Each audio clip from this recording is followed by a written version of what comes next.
Selamat hari Minggu keluarga. Kita tahu semua bahwa pada hari Minggu ke-16 ini kita merayakan hari Minggu keluarga, khususnya di Keuskupan Agung Medan. Jadi selama sepekan ini kita merayakan hari Minggu keluarga. Itu artinya bahwa keluarga memang memegang peranan yang sangat penting dalam kehidupan gereja. Karena itu dalam gereja, keluarga itu disebut sebagai Ecclesia Domestica, artinya gereja kecil.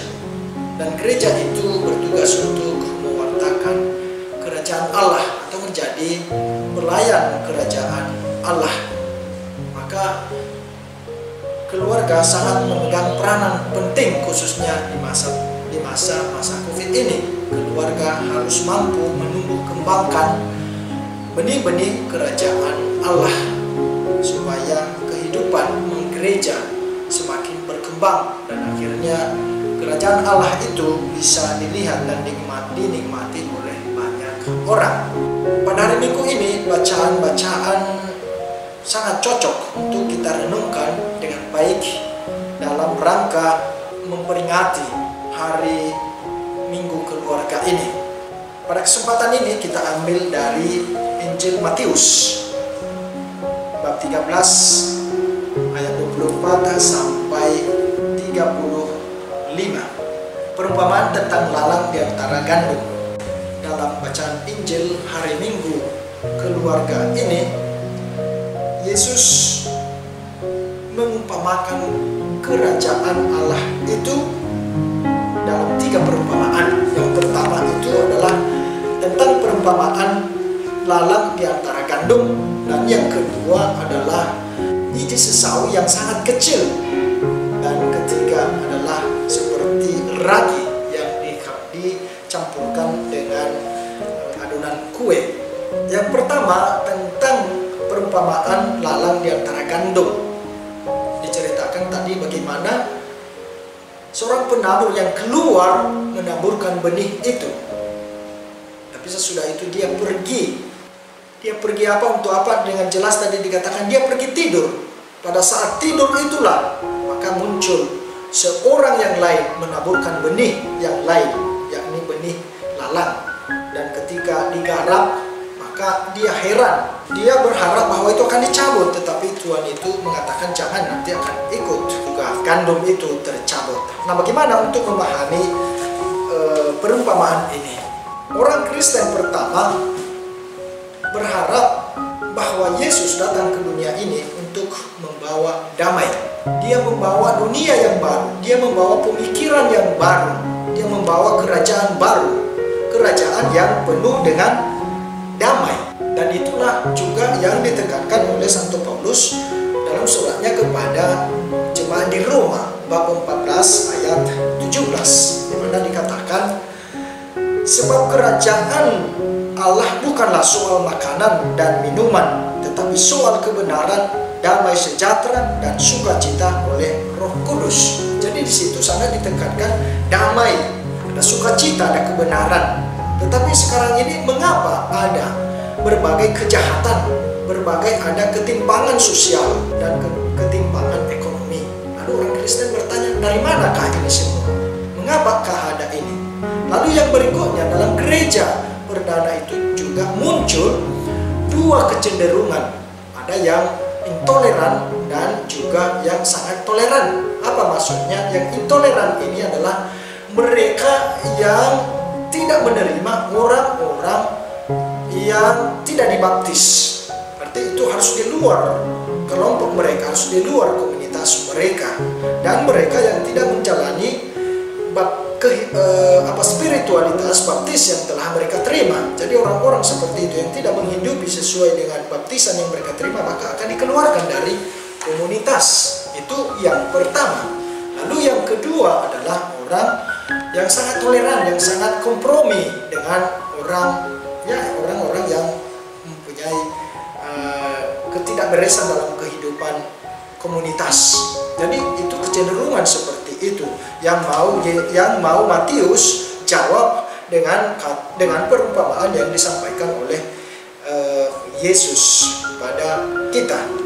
Lalu yang berikutnya juga kita tahu bahwa Allah menciptakan segala sesuatu baik adanya, dan bahkan dikatakan setelah dia menciptakan manusia, bahwa manusia dia mengatakan amat baik adanya.